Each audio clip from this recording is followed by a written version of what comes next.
नमस्कार friends, welcome back to दृष्टि tutorial private limited.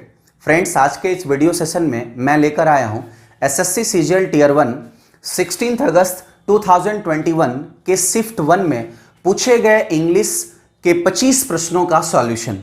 तो आइए वन बाय वन स्टार्ट करते हैं। इससे पहले फ्रेंड्स, आपसे एक रिक्वेस्ट है, आप दृष्टि ट्यूटोरियल प्राइवेट लिमिटेड के फेसबुक पेज को लाइक करें और टेलीग्राम चैनल को जरूर ज्वाइन करें, ताकि आप टेलीग्राम चैनल पे इस शिफ्ट 1 में पूछे गए 25 प्रश्नों का पीडीएफ प्राप्त कर सकें। और साथ ही साथ अगर आपने दृष्टि ट्यूटोरियल प्राइवेट लिमिटेड के यूट्यूब चैनल को सब्सक्राइब नहीं किया है तो जल्द सब्सक्राइब कर लें और बेल आइकन दबाना बिल्कुल न भूलें, जिससे आपको आने वाली सारी इंफॉर्मेशन या इंफॉर्मेटिव वीडियोस मिलता रहेगा। तो आइए स्टार्ट करते हैं आज का पहला प्रश्न। फ्रेंड्स, इंप्रूवमेंट सेक्शन का फर्स्ट क्वेश्चन है, the place is too much noisy. You know very well, too much के साथ हम नाउन की प्लेसमेंट रखते हैं। अगर आपने सेंटेंस में टू मच यूज किया है तो आप टू मच के बाद नाउन रख सकते हैं, क्लियर है। बट आपने रखा है नॉइजी जो एडजेक्टिव है, क्लियर है। और एक और टर्म है that is the much to. Much to का भी कॉन्सेप्ट है, तो मच टू के बाद हम एडजेक्टिव का प्लेसमेंट रखते हैं। मच टू के बाद एडजेक्टिव आता है, तो आपके पास तो इंप्रूवमेंट करना ही पड़ेगा। नो इंप्रूवमेंट की तो कोई गुंजाइश ही नहीं है, इसलिए ये ऑप्शन पहले में हटा दिया। अब ऑप्शन को चेक करेंगे। एक बचा much to and much noisy. ये तो सरासर गलत है, ऐसे हम लिख ही नहीं सकते, तो ऑप्शन बी भी एलिमिनेट हो गया। अब बात करते हैं much noisy and to noisy का। तो दोस्त, टू जो है एक एडवर्ब टर्म है, एडवर्ब, और अब आप नॉइजी, नॉइजी एक एडजेक्टिव है। तो टू नॉइजी तो सुटेबल लग रहा है कि एडवर्ब जो है वो एडजेक्टिव का मॉडिफायर होता है, और मच भी एडजेक्टिव है और नॉइजी भी एडजेक्टिव है, तो ये तो ऐसे ही रॉन्ग हो गया। सो your answer will be option A. तो थोड़ा टेक्निकल टर्म है, टेक्निकल ग्रामर की अप्रोच लगा लो, आंसर के करीब पहुंच जाएंगे आप। आइए नेक्स्ट क्वेश्चन देखते हैं। I wish I have come an hour sooner. ये सेंटेंस आपने पहले भी पढ़ा है स्ट्रक्चरल टर्म में, कि अगर विश के साथ सिंपल पास्ट का टर्म आ जाए या विश के साथ पास्ट परफेक्ट का टर्म आ जाए तो पास्ट परफेक्ट आने से रिग्रेशन शो होता है। और अगर आपने सिंपल पास्ट रखा है तो ये एक्सप्रेस करता है वह सिचुएशन को जो हम प्रेजेंट में चाहते हैं। It expresses a situation which we want in present. तो सिंपली याद रखना, विश के साथ अगर पास्ट परफेक्ट आ जाए, पास्ट परफेक्ट टेंस आ जाए, तो ये रिग्रेशन या रिग्रेट शो करता है, क्लियर है। तो कहीं ना कहीं इस सेंटेंस में रिग्रेशन ही है कि काश मैं 1 घंटा पहले पहुंचा होता तो हो सकता आगे का टर्म हो कि वो मुझे मिल जाता या कोई उपलब्धि मिल जाती। तो कहीं ना कहीं आपको पास्ट परफेक्ट ही लेना पड़ेगा। और देखो, पास्ट परफेक्ट में हैज तो आता नहीं, विल आता नहीं, नो सब्स्टिट्यूशन तो ऐसे ही हटेगा क्योंकि सब्स्टिट्यूशन करना ही पड़ेगा। सो your answer will be had. तो ये पास्ट परफेक्ट विश के साथ एक स्ट्रक्चर होता है। विश के साथ सिंपल पास्ट भी लगाते हैं तो हम उस सिचुएशन को एक्सप्रेस करते हैं जो हम प्रेजेंट में चाहते हैं। जैसे if I were a king, काश मैं एक राजा होता इस सिचुएशन में, तो सिंपल पास्ट भी रख सकते हैं। खैर, यहां पे had option will be correct option. चलो नेक्स्ट देखते हैं। One word substitution. A person who listens to someone's private conversation without them knowing। एक वैसा व्यक्ति जो दूसरे के बात को सुने उसके बिना इंफॉर्मेशन का। तो सिंपल सा इसका जो आंसर होगा वो होगा Ives dropper, Ives dropper. Okay. Secret agent का मतलब क्या होता है? ये सीक्रेट एजेंट और स्पाई एक ही जैसे शब्द है, जिसको आप कह सकते हैं जासूस, है ना। स्पाई एक वैसा पर्सन जो एम्प्लॉयड होता है गवर्नमेंट के द्वारा या फिर किसी पर्टिकुलर ऑर्गेनाइजेशन के द्वारा, जो उस ऑर्गेनाइजेशन के इनेमी या उस गवर्नमेंटल टर्म में अगर कोई इनेमी का है, अगर इनेमी है या इनेमी के एक्टिविटी पे नजर रखने के लिए जिस पर्सन का अपॉइंटमेंट किया जाता है उसे हम स्पाई बोलते हैं। एंड इनफिल्ट्रेटर को हम लोग कह सकते हैं हैकर, है ना, घुसपैठ, घुसपैठ। तो इस तरह से your answer will B eavesdropper, one who secretly listens other statement or matter. Now the next question, a large building with an extensive floor area typically for housing aircraft. Very simple, your answer is hangar, जहां पे aircraft को जहाज को रखी जाती है। Airport वैसे जगह को कहते हैं जहां से प्लेन जो है वो टेक ऑफ करती है और लैंड होती है, मतलब वहां से उड़ान भरती है और फिर वहां पे लैंड करती है, वैसे जगह को एयरपोर्ट कहते हैं। आप ये भी कह सकते हैं जहां पैसेंजर्स के रहने की भी जगह होती है और प्लेन जो है वो टेक ऑफ करे और लैंड करे, वैसे जगह को एयरपोर्ट कहें। वहां रनवे बना होता है और हैंगर जो है वहां सिर्फ रखे जाते हैं, चाहे वॉशिंग के पर्पज से हो या एक जगह पे बहुत सारे जहाज को रखे गए हो। शेड किसको कहते हैं? तो शेड कैटल के रखने की जगह को, काऊ के रखने की जगह को शेड बोलते हैं। And barn, barn a place where grains are stored, है ना, जहां पे अनाज रखी जाए उसे बार्न बोलते हैं। और अगर शेल्टर के पर्पज से हो तो आप कह सकते हैं गॉट, है ना, या फिर शिप के रहने की जगह को हम बार्न बोलते हैं। शेड तो पता है, कैटल, काऊ के रहने की जगह को हम क्या बोलते हैं? शेड। एयरपोर्ट पता चल गया। हैंगर, एक शब्द एग्जामिनेशन में ऐसे आएगा, हैंगर। तो ये हैंगर का मतलब होता है लटकाने वाली जगह, ना, hanger, hang the cloth. So now the next question, a dash souvenir will be released on the occasion of the world meet.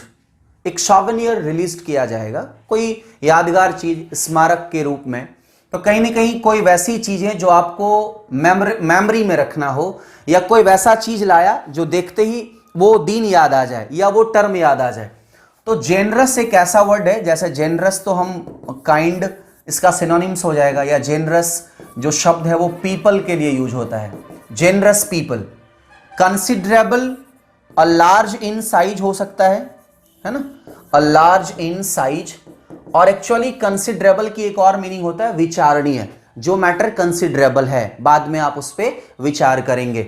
And बॉन्टीफुल, बॉन्टीफुल जो टर्म है इसको आप ले सकते हैं प्लेंटीफुल। क्लियर है? एंड एक शब्द है वॉल्यूमिनस। वॉल्यूमिनस एक वैसा चीज जो लेंदी हो, है ना, लेंदी हो, या फिर यू कैन से लार्ज हो। तो एक वैसा थिंग, जैसे आप कह सकते हैं वॉल्यूमिनस लिटरेचर बुक, कोई वैसी बुक जो थोड़ा वॉल्यूमिनस हो, लेंदी हो। तो कंसिडरेबल इस क्वेश्चन में अगर ऑप्शन सुटेबल देखा जाए तो voluminous your answer will be voluminous. Bountiful तो नहीं होगा। जेनरस तो काइंड, पीपल वगैरह के लिए यूज करते, काइंड जेनरस का सिनोनिम्स हो सकता है, और पीपल के जेनरस पीपल या काइंड पीपल हम लोग कहते हैं। कंसिडरेबल तो बता दिया, लार्ज इन साइज, और कंसिडरेबल का मतलब विचारणीय भी होता है। तो अगर आप सुटेबिलिटी के हिसाब से देखें तो your answer will be voluminous, क्योंकि जो सॉवेनियर होगा वो कोई ना कोई थिंग ही होगा, या उसे रिलीज किया जाएगा, तो या तो वो बड़ी लेंदी होगी, लार्ज हो सकता है। तो चीज का इंडिकेशन के लिए हम लोग वॉल्यूमिनस ले सकते हैं। क्लियर है? The next term is you need not dash so much fuss about wearing a mask when you go out. जब बाहर जाते हैं अगर आपको कोई कह दे मास्क लगाओ तो आपको सो मच फश नहीं होना चाहिए। आप ये नहीं कि actually make fuss, actually make एक टर्म है, मेक फश या मेक अ फश, मतलब आप कह सकते हैं बी एंग्री, एंग्री, थोड़ा सा एंग्री हो जाना, या फिर किसी चीज पे ज्यादा पॉन्डरिंग करने लगना, सोच में डूब जाना। तो ये टर्म ही है मेक फश, इसलिए your answer will be make. Generate वगैरह शब्द आ सकता था बट यहां पे सुटेबल नहीं है। कॉज एंड डू ये सब शब्द नहीं लेंगे। मैक फस एक टर्म है, एक पेयर है, एक टर्म में यूज होने वाला लाइन है, फ्रेजेस टाइप का, तो इसलिए your answer will be mac fuss. Someone stole, ये पैसिव वॉइस का सेक्शन है। Someone stole his travellers cheques when he was travelling in Europe. तो सिंपल सा बात है, स्टोल जो है ना वो V2 है, और V2 का पैसिव बनाने के लिए हम क्या यूज करते हैं, वॉज या वर। तो देखो someone stole his travellers cheque, तो सिंपली चेक्स के साथ आप टर्म को उठाओगे कि किसी ने बाय समवन का प्रयोग नहीं करना, ये ध्यान में रखेंगे। तो किसी ऑप्शन में बाय समवन है भी नहीं, है ना, तो चेक्स से ही आपको सब्जेक्ट लेना पड़ेगा, चेक्स। और चेक्स चूंकि प्लूरल वर्ड है इसलिए वॉज ना लेकर वर लेंगे। तो चेक्स के साथ वर कितने जगह पे है देख लो, चेक्स आर, ऑप्शन एलिमिनेट हो चुका है।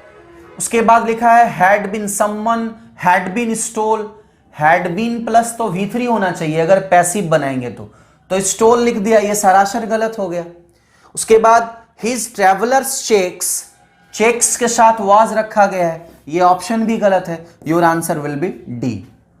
तो पैसिव वॉइस बनाने में हमें उतनी रूल याद नहीं करना है, नॉर्मल वे में ऑप्शन एलिमिनेट करके बनाओ, थोड़ा बहुत ध्यान में सारी चीजों को रखते हुए। होम डिड आई सी, ये इनडायरेक्ट स्पीच का क्वेश्चन है। Whom did you see at the shopping mall today? I asked my daughter. Simple सा बात है, whom did you see at the shopping mall today? I asked my daughter. Direct को indirect में और indirect को direct में, उस तरह से एक्टिव वॉइस को पैसिव वॉइस में और पैसिव वॉइस को एक्टिव वॉइस में।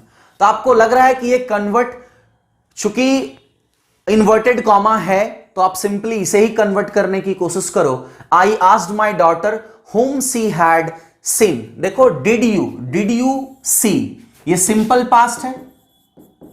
सिंपल पास्ट किस में कन्वर्ट होता है? पास्ट परफेक्ट में। पास्ट परफेक्ट में तो पास्ट परफेक्ट किसके साथ है देख लो, सी हैड सीन। लग रहा है ये आंसर होगा।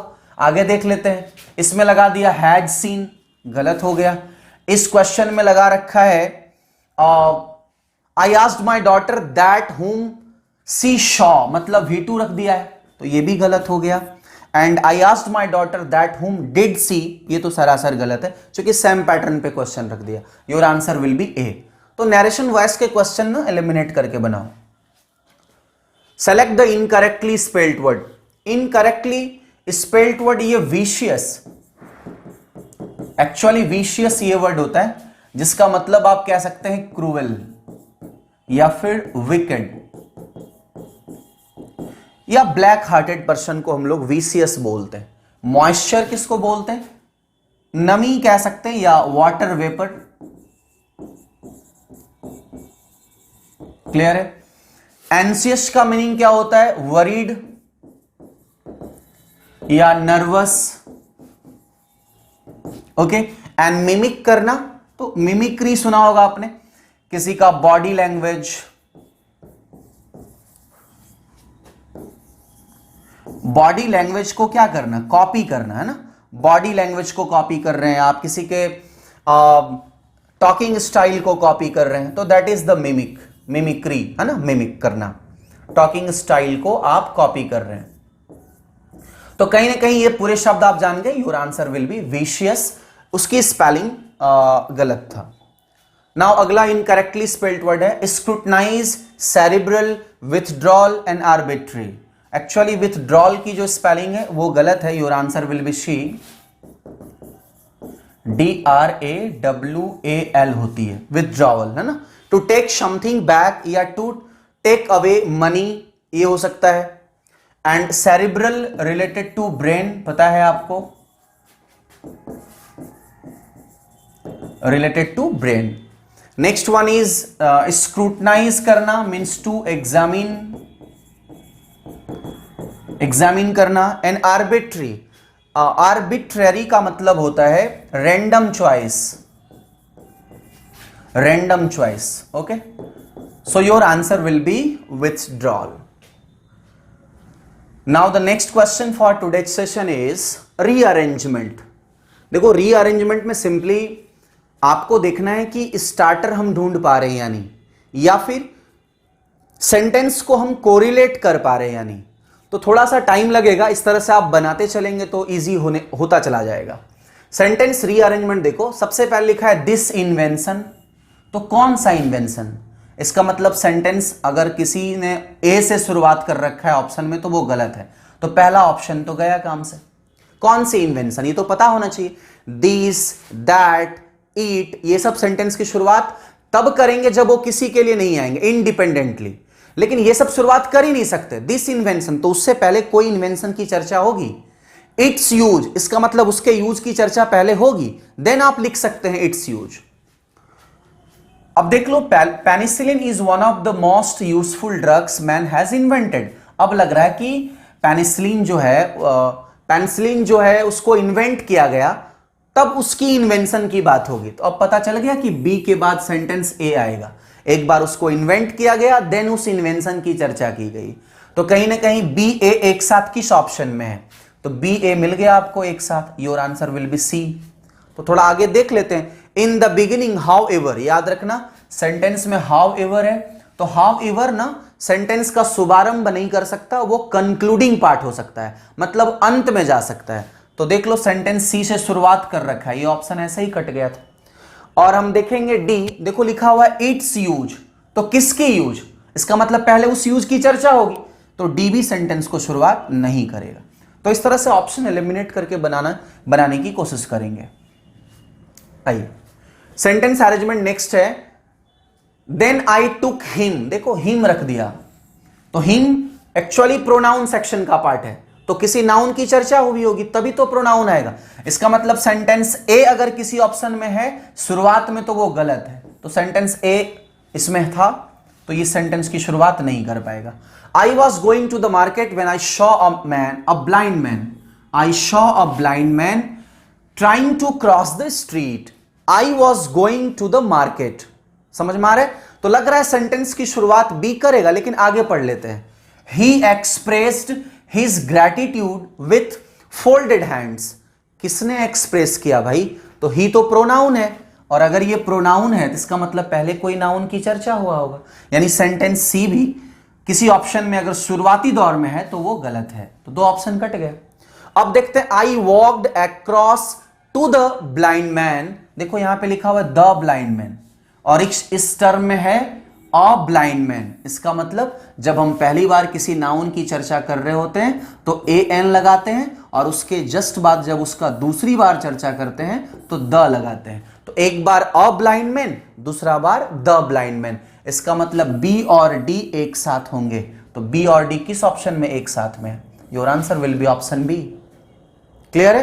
तो बहुत ही सिंपल होता है, थोड़ा सा टेक्निकल अप्रोच लगा करके आप बनाएंगे।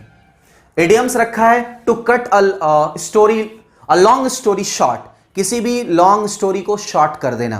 तो ऑब्वियसली यू कैन से कि किसी भी टर्म को ब्रीफ में कुछ कह देना, to say something in a nutshell. So your answer will be tell something briefly. तो इडियम्स में कुछ रखा नहीं है, बहुत ही सिंपल इडियम्स दिया था। नेक्स्ट है full of beans. Full of beans का मतलब होता है एकदम एनर्जाइज होना, फुल ऑफ एनर्जी। तो देख लो एक ही तो ऑप्शन है आपके पास, फुल ऑफ एनर्जी। क्लियर है? Your answer will be option C. The next one synonyms का पार्ट है, ट्रांसमिट करना। ट्रांसमिट का मतलब क्या होता है? आप कह सकते हैं संचारित करना, है ना, कि जैसे किसी में कोई डिजीज स्पेशल डिजीज हो रखा है, वो ट्रांसमिट हो गया किसी दूसरे में। तो one person to another person या one place to another place जो ट्रांसमिट होती है, कोई डिजीज कोई वायरस, तो दैट इज द ट्रांसमिट करना। तो कैच, रिसीव और एक्सेप्ट ये तो आपस में सिनोनिम्स हैं, लेकिन हमें इस ट्रांसमिट का सिनोनिम्स चाहिए। तो संचारित करना, एक प्लेस से दूसरे प्लेस में भेजना, अगर हमें सिनोनिम्स लेना पड़ेगा तो हम कौन सा लेंगे? कॉन्वे करना। याद रखेंगे, इसको कहते हैं कोलोकेशन ऑफ वर्ड्स, यानी किसी खास वर्ड का यूज किसी खास सेंस में ही होगा। देखो कॉन्वे का जो यूज होता है ना, हम मैसेज एंड इंफॉर्मेशन को कॉन्वे करते हैं। मैसेज और इंफॉर्मेशन को क्या करते हैं जी? कॉन्वे करते हैं। ठीक है? और कैच तो अलग सेंस है, ट्रांसमिट भी वही है, कोई इंफॉर्मेशन नहीं, वो डिजीज के सेंस में होगा कि वो चीज ट्रांसमिट कर गया, संचारित कर दिया गया एक जगह से दूसरे जगह या एक व्यक्ति से दूसरे व्यक्ति में। ठीक है? सो your answer will B Conway. Now the next term is numerous. Numerous मतलब बहुत, तो बहुत का सेंस कौन सा देगा इसमें? सेवरल, है ना। फ्यू तो नेगेटिव सेंस में है। नंबर्ड करना मतलब क्या होता है? किसी को सीक्वेंस में डालना, नंबर 1 नंबर 2 नंबर 3, ये नंबरिंग करना, या असाइन नंबर यू कैन से, है ना। एंड टोटल्ड तो न्यूमरस का सिनोनिम्स होगा ही नहीं, टोटल्ड मतलब तो एकमुश्त, gross. So your answer will be several. Next term is error detection. Error detection भी बहुत ही आसान रखा गया था। The principal requested the teachers to monitor and take care of the small children. Principal ने टीचर से शिक्षकों से ये रिक्वेस्ट किया होगा कि बच्चों का केयर करो, किया जाए, सिंपल सा, उस पर ध्यान नजर रखी जाए। तो the principal requested the teachers to, teachers की यहां तो कोई जरूरत नहीं थी, हमें अगर लेना होता तो हम प्लूरल टर्म लेते हैं ना, only teachers. Okay, so your answer will B A. Apostrophe की कोई जरूरत नहीं थी। एपोस्ट्रॉफी हम तब लेते हैं जब उसके बाद नाउन होता है या फिर कोई पॉजेसिव टर्म, हमें अधिकार या संबंध किसी पे दिखाना होता है, देन हम एपोस्ट्रॉफी का यूज करते हैं। चलो next question. It have been only, it have been only sentence पढ़ते ही आपको पता लग रहा होगा कि इट के साथ हैव बीन हम यूज नहीं करते, इट के साथ हम हैज बीन का प्रयोग करते हैं। तो इसमें क्या था, सेंटेंस पूरी पढ़ने की भी जरूरत नहीं पड़ी। इट हैव बीन ना, it has been, so your answer will be option B. It के साथ हम ना कभी हैव का प्रयोग नहीं करते, हैज लगाते हैं, क्योंकि वो एक इंट्रोडक्टरी सब्जेक्ट होता है, सिंगुलर सब्जेक्ट होता है। देखो एंटोनिम्स ऑफ इन्वेड, इन्वेड मतलब क्या, अटैक करना, आक्रमण करना। तो असल्ट एंड अटैक ये तो एक दूसरे के सिनोनिम्स होंगे। सीज का मतलब क्या होता है, to take hold, to take hold forcefully, है ना, कोई चीज फोर्सफुली सीज कर लेना, होल्ड कर लेना, that is you can say seize. So your answer will be surrender, है ना, हार मान लेना, उसके सामने चला जाना, अपने आप को कह देना कि मैं ही दोषी हूं, इस तरह का सरेंडर का सेंस ले सकते हैं अटैक का antonyms. Next term is once again antonyms of toxic. Toxic की अगर एंटोनिम्स की बात करें तो टॉक्सिक मतलब पॉइजनस। पॉइजनस का अगर सिनोनिम्स देखोगे ना तो वेनमस, लेथल और हार्मफुल हो सकता है। लेथल का मतलब होता है डेडली, डेडली, है ना, और हार्मफुल तो पता है, हार्मफुल मतलब क्या, पॉइजनस। नॉक्सियस यू कैन से, नॉक्सियस, वेनमस का नॉक्सियस हो सकता है, noxious, toxic, poisonous, poisonous. Okay, तो इस तरह से जो एंटोनिम्स होगा वो क्या होगा, हेल्दी। तो बहुत ही सिंपल सिंपल वर्ड दे रखा था। Next word is reading and comprehension. तो सबसे पहले ना कॉम्प्रिहेंशन सेक्शन का जो पार्ट होता है इसको आप पहले आसान धीरे धीरे आप इसे पढ़ो, एंड किसी भी टर्म में अगर आप कॉम्प्रिहेंशन सेक्शन का पार्ट अगर आप सॉल्व कर रहे हो तो ये चैलेंजिंग सेक्शन होता है। इसमें सबसे पहले उसके थीम को समझो, देन उसका सारे फिल इन द ब्लैंक को आप फिल करना। तो पहला टर्म रखा गया है, it is true that the more you study the more you dash. तो कि आप जितना पढ़ोगे उतनी तेज हो जाओगे या उतना अच्छी रिजल्ट आएगी, यही एक्सपेक्ट कर सकते हैं, या उतनी ब्रेन आपकी डेवलप होगी। ऐसा होगा जितना पढ़ेंगे ब्रेन उतनी कमजोर होती जाए, ऐसा नहीं है। Dash your horizon and hence your point of view undergoes a dash. A person with higher education certainly has a better. अगर कोई बंदा काफी वेल एजुकेटेड है तो उसके पास बेटर क्या है, तो ऑप्शन देखेंगे, ऑप्शन के अकॉर्डिंग चलेंगे। And ideas to help in community and societal. अगर उसकी अच्छी सोच है, अगर उसकी अच्छी विचारधारा है, व्यू पॉइंट है, तो कहीं ना कहीं वो सोसाइटी को हेल्प कर सकता है, चाहे एजुकेशन के मामले में या किसी भी एंगल से। अगर इंसान वेल एजुकेटेड है तो उसकी विचारधारा से ही पता चलता है कि वो इंसान समाज को कुछ ना कुछ दे सकता है, समाज को डेवलप कर सकता है, समाज को एक अलग उत्थान तक ले जा सकता है। तो हो सकता है ऑप्शन के अकॉर्डिंग हम फील करेंगे, dash ideas that are gathered from such people provide a global dash for the nation as a whole.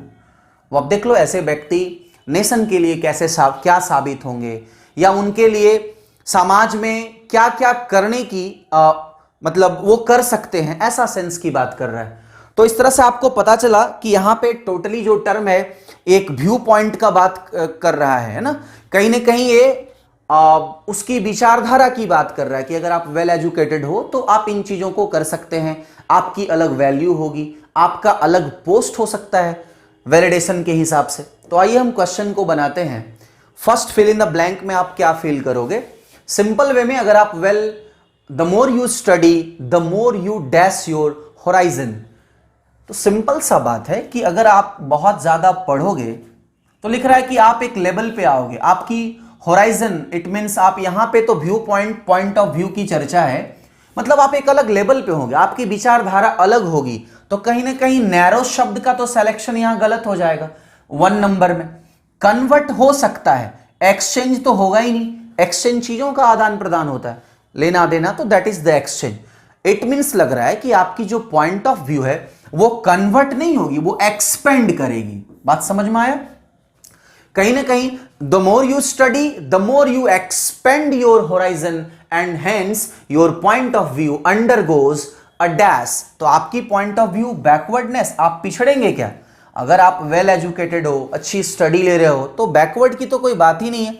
Enlargement increase का सेंस होता है, और सक्सेशन तो हम ये कहेंगे ना, सक्सेशन मीन्स सीक्वेंस, सक्सेशन का टर्म जो है वो सीक्वेंस कह सकते हैं। जैसे हमारे बाद इस पद पे कौन आएगा, या मोदी जी के बाद का सक्सेशन कौन होगा, या फिर आप ये कह सकते हैं कि डॉक्टर मनमोहन सिंह के बाद पीएम के पोस्ट पे सक्सेशन किनको मिला, तो नरेंद्र मोदी जी को। तो कहीं ना कहीं आप ये सक्सेशन की मीनिंग समझ गए, सीक्वेंस है ना, ये जो एक सीक्वेंस होता है। ट्रांसफॉर्मेशन हो सकता है कि आपकी जो पॉइंट ऑफ व्यू है, आपकी जो आइडिया है, वो ट्रांसफॉर्म हो सकता है अलग लेवल पे। So your answer will be transformation. We will go with transformation over here. Okay, हम यहां पे ट्रांसफॉर्मेशन ही चयन करेंगे, बैकवर्ड सक्सेशन और इनलार्जमेंट की बात यहां नहीं होगी। इनलार्जमेंट मींस इंक्रीज भी होता है।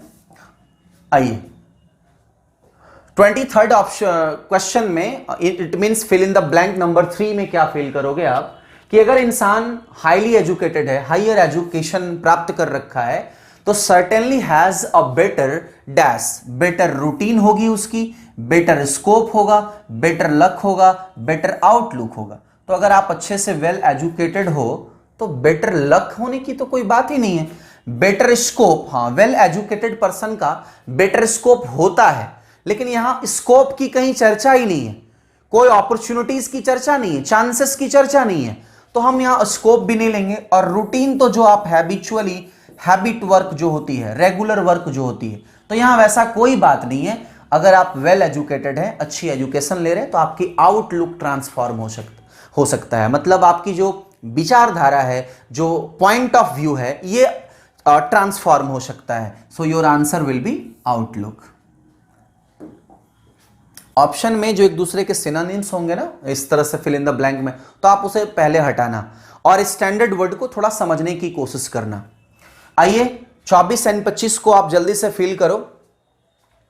सबसे पहले आप इस टर्म को समझिए कि हमने अभी बताया कि जो इंसान बेटर एजुकेटेड है, वेल एजुकेटेड है, उसके पास क्या होगा, तो आपने कहा कि सर बेटर आउटलुक होगा and ideas to help in community and societal. Society को वो क्या कर सकता है, उसकी आउटलुक सोसाइटी के किस काम में आ सकते हैं, तो सिंपली राइपनिंग तो होता है पका हुआ या पकाना, तो वो ये सेंस तो है ही नहीं। मैच्योरिटी एंड राइपनिंग एक दूसरे के सिनोनिम्स हो सकते हैं, तो यहां पे परिपक्वता की बात नहीं है। और इलाबोरेशन का मतलब क्या होता है, इलाबोरेट मतलब होता है किसी चीज को डिटेल में एक्सप्लेन करना, इलाबोरेट करना, तो यहां वो भी नहीं है। सोसाइटी को आप क्या करोगे, डेवलपमेंट दोगे, डेवलप करोगे, आपकी विचारधारा, आपकी आउटलुक, आपका व्यू पॉइंट जो है वो सोसाइटी को डेवलप करेगा। And the last one is from such people provide a global dash, तो obviously perspective will be the answer. एक ग्लोबल पर्सपेक्टिव आप देते हैं, ग्लोबल प्रिजुडिस्ड, ये तो पूर्वाग्रह हो जाएगा, तो ये तो सेंस ही नहीं है। ग्लोबल प्रोपोर्शन की बात ही नहीं किसी लाइन में। एंड पोस्चर का मीनिंग क्या होता है, पोस्चर की मीनिंग होती है जब आप, आपकी स्टैंडिंग स्टाइल या सिटिंग जो स्टाइल होती है उसको हम पोस्चर बोलते हैं, तो यहां वैसी कोई बात नहीं है। हाँ, एजुकेटेड पीपल, पर्सनालिटी किसी का डेवलप्ड है, वेल पर्सनालिटी वाले व्यक्ति की क्या होती है, पोस्चर अलग होती है, बोलने का स्टाइल, खड़े रहने का स्टाइल, सब अलग होता है। लेकिन कहीं ना कहीं आप यहां पे पर्सपेक्टिव की बात कर रहे हैं, क्योंकि हर पॉइंट पे आपका एक टर्म रखा गया है, पॉइंट ऑफ व्यू। आपने बेटर आउटलुक की बात किया था, नजरिया की बात किया था, सो your answer will B perspective.